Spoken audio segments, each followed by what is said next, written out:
Assalamualaikum warahmatullahi wabarakatuh. Saya Ibu Yeti Meriani MPD, mengajar PPKN kelas 10 tahun pelajaran 2020-2021. Anak-anak, untuk semester ganjil ini terlebih dahulu Ibu akan menyampaikan stadium general supaya kalian tahu gimana sih pelajaran PPKN itu, materinya, penilaiannya, sampai kepada kontrak belajarnya. Apa itu kontrak belajar? Sesuatu yang baru kan? Oke, mari kita lihat.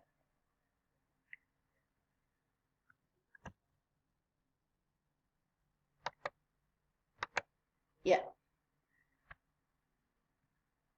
kita akan lihat dulu kompetensi inti mata pelajaran PPKN, yaitu KI 1, menghayati dan mengamalkan ajaran agama yang dianutnya. KI 2, menghayati dan mengamalkan perilaku jujur, disiplin, tanggung jawab, peduli, gotong royong, kerjasama, toleransi, damai, santun, responsif, dan proaktif yang menunjukkan sikap bagian dari solusi atas berbagai permasalahan. Yang KI 2 yaitu memahami, menerapkan, menganalisis pengetahuan faktual, konseptual, prosedural, dan metakognitif berdasarkan rasa ingin tahunya tentang ilmu pengetahuan, teknologi seni budaya dan humaniora, dan wawasan kemanusiaan, kebangsaan, kenegaraan, dan peradaban terkait penyebab fenomena dan kejadian, serta menerapkan pengetahuan prosedural pada bidang kajian yang spesifik sesuai dengan bakat minatnya. Dan KI 4, yaitu keterampilan mengolah, menalar, dan menyaji dalam ranah konkret dan ranah abstrak terkait dengan pengembangan dari yang dipelajarinya di sekolah secara mandiri, bertindak secara efektif, kreatif, serta mampu menggunakan metode serta kaidah keilmuan. Oke, bagaimana dengan KD, kompeten dasarnya? Di kelas 10 ini ada 4 KD yang akan dipelajari, ya. Kita lihat KD pertama dari KI 1, mensyukuri nilai Pancasila dalam praktik penyelenggaraan pemerintahan negara sebagai salah satu bentuk pengabdian kepada Tuhan Yang Maha Esa. KI 2-nya menunjukkan sikap gotong royong sebagai bentuk penerapan nilai-nilai Pancasila dalam kehidupan berbangsa dan bernegara. KI 3-nya menganalisis nilai Pancasila dalam kerangka praktik penyelenggaraan negara. Dan KI 4-nya menyaji hasil analisis nilai Pancasila dalam kerangka praktik penyelenggaraan negara. Itulah KD 1. Kemudian KD 2-nya yaitu menerima ketentuan Undang-Undang Dasar Negara Republik Indonesia yang mengatur tentang wilayah negara, warga negara, dan penduduk, agama, dan kepercayaan terhadap Tuhan Yang Maha Esa. Kemudian KI 2-nya bersikap peduli terhadap penerapan ketentuan Undang-Undang Dasar 45 yang mengatur tentang wilayah negara, warga negara, dan penduduk, serta agama dan kepercayaan terhadap Tuhan Yang Maha Esa. Ya, KD 3-nya yaitu KI 3 dari KD 2 yaitu menelaah ketentuan Undang-Undang Dasar Negara Republik Indonesia tahun 1945 yang mengatur tentang wilayah negara, warga negara, dan penduduk, serta agama dan kepercayaan, pertahanan, dan keamanan. Adapun KI 4 dari KD 2 yaitu menyaji hasil telaah tentang ketentuan Undang-Undang Dasar Negara Republik Indonesia tahun 1945 yang mengatur tentang wilayah negara, warga negara, dan penduduk, agama dan kepercayaan, serta pertahanan keamanan. Baik, KD 3. KD 3 dari KI 1 yaitu menghargai nilai-nilai terkait fungsi dan kewenangan lembaga-lembaga negara menurut Undang-Undang Dasar Negara Republik Indonesia tahun 1945 sebagai bentuk sikap beriman dan bertakwa. KI 2-nya bersikap peduli terhadap lembaga di sekolah sebagai cerminan dari lembaga-lembaga negara. Dan KI 3-nya menganalisis fungsi dan kewenangan lembaga negara menurut Undang-Undang Dasar 1945. Dan yang keempat, mendemonstrasikan hasil analisis tentang fungsi dan kewenangan lembaga-lembaga negara menurut Undang-Undang Dasar Negara Republik Indonesia tahun 1945. Nah, ini adalah KD terakhir di semester ganjil kelas 10, yaitu KI 1 di KD 4, menghormati hubungan pemerintah pusat dan daerah menurut Undang-Undang Dasar Negara Republik Indonesia tahun 1945 sebagai anugerah Tuhan Yang Maha Esa. KI 2-nya bersikap peduli terhadap hubungan pusat dan daerah yang harmonis di daerah setempat. Dan KI 3-nya merumuskan hubungan pemerintah pusat dan daerah menurut Undang-Undang Dasar Negara Republik Indonesia tahun 1945.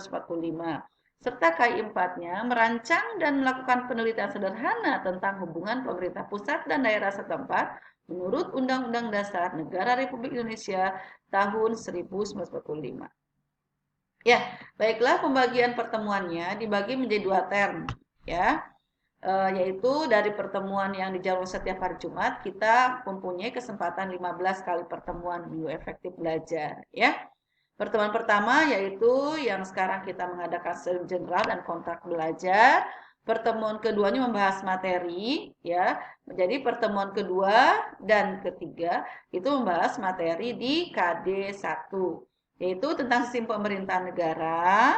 Di pertemuan kedua dan ketiganya aktualisasi nilai-nilai Pancasila dalam penyelenggaraan negara.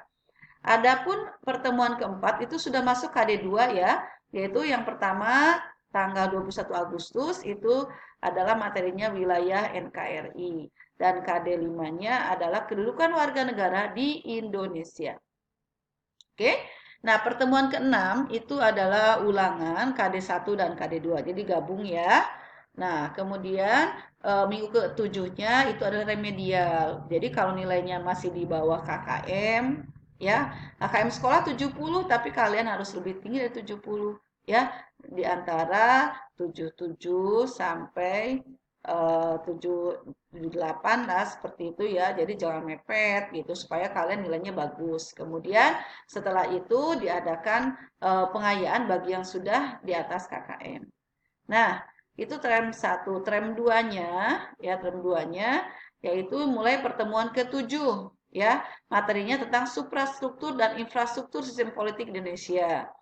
Nah, itu masih di KD 3. Ada KD ketiga lanjutannya adalah lembaga-lembaga negara menurut Undang-Undang Dasar Negara Republik Indonesia tahun 1945. Dan pertemuan ke-10 tentang partisipasi warga negara dalam sistem politik di Indonesia. Jadi KD 3 itu ada di 3 pertemuan ya. Nah, KD 4 itu ada di pertemuan ke-11 tentang otonomi daerah dan ke-12 tentang kewenangan pusat dan daerah. Nah, kemudian KD keempat ini terakhir ada di pertemuan ke-13, yaitu tentang partisipasi masyarakat dalam otonomi daerah. Nah, terakhir ya pertemuan ke-14 itu adalah ulangan KD 3 dan 4. Adapun remedial dan pengayaannya ada di pertemuan ke-17. Oh, maaf, ke-15 ya. Maaf, ke-15. Oke? Ya, kemudian proses pembelajaran kita adalah daring atau online, yaitu melalui WA group ya yang sudah dibentuk. Jadi nanti ada komunikasi di situ, pengumuman-pengumuman ya ada di situ. Kemudian pertemuannya ada dari GCR atau Google Classroom. Nah, ada juga materi yang Ibu upload di YouTube seperti Student General sekarang ini. Ibu upload di YouTube. Setelah itu kalian belajarnya di GCR. Dan untuk Vkonnya kita menggunakan Google Meet ya, seperti itu. Adapun luring atau offline-nya kalian bisa telah buku atau literasi yang bisa menambah wawasan dan studi kasus berkaitan dengan materinya. Oke. Kemudian bagaimana proses penilaiannya? Nah, penilaiannya itu terbagi atas 3 ya. Ada pengetahuan melalui tes lisan ya.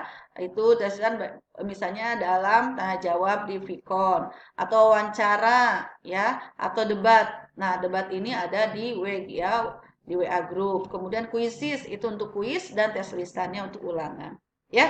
Nah, tes tulisan ini dalam ulangan itu ada di GCR ya. Nah, ya itu. Nah, kemudian bagaimana penilaian keterampilan itu dilihat dari makalah yang dibuat atau hasil karya atau proyeknya atau presentasi individu atau kelompok ya. Itu bisa dalam Google Meet-nya.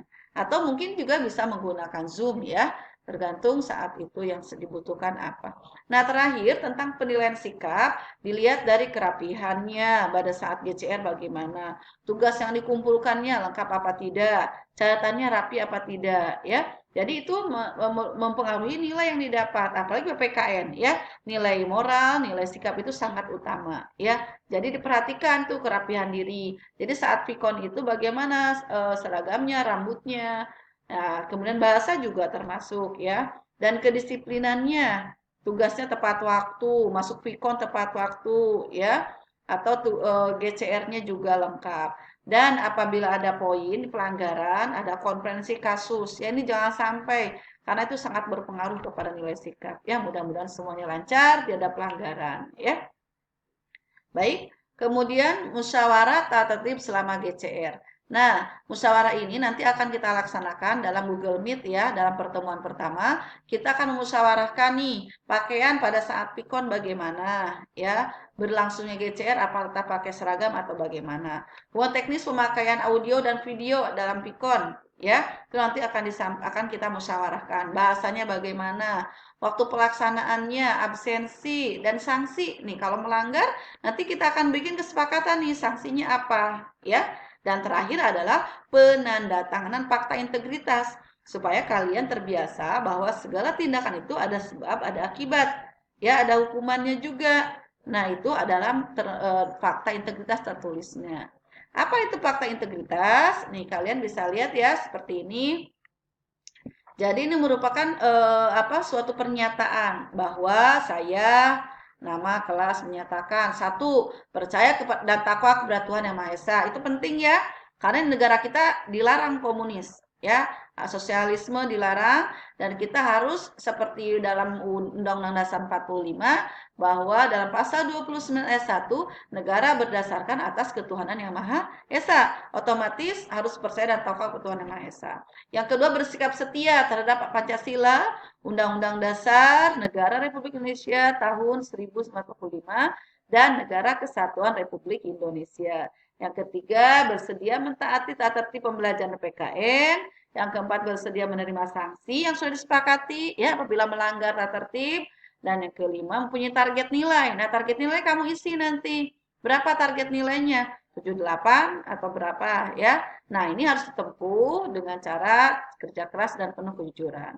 Demikian fakta integritas ini saya buat, ya kamu yang tanda tangani sebagai peserta didik tanpa paksaan dari pihak manapun dan dilaksanakan dengan penuh kesungguhan. Salah satu bentuk kesungguhannya adalah tanda tangan disaksikan oleh orang tua siswa. Ya, bagaimana?